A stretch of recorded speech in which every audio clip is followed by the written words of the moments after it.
Welcome to Pindar Poetry. We hope you learned something new. In this video, I will explain how to make your own mycelium. First, gather your materials, including a pressure cooker, grain, and a sterile environment. Sterilization is crucial. Pressure cook your substrate for at least 90 minutes at 15 psi to eliminate competing organisms. Ensure your workspace is meticulously clean, perhaps using a still air box or a flow hood to minimize airborne contaminants during the next steps. Now, it's time to inoculate your sterilized substrate.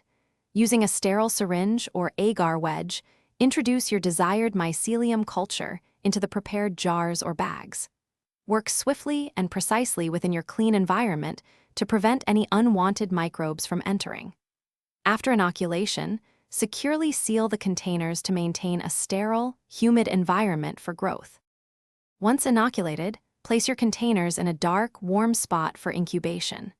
A consistent temperature, ideally around 75 degrees Fahrenheit, is perfect for rapid mycelial colonization.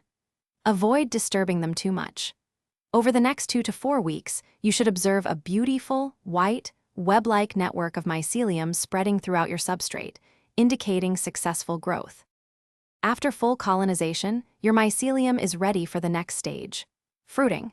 Transfer the colonized substrate to a fruiting chamber, which provides increased fresh air exchange and higher humidity, often above 90%. This environmental shift signals the mycelium to produce mushrooms.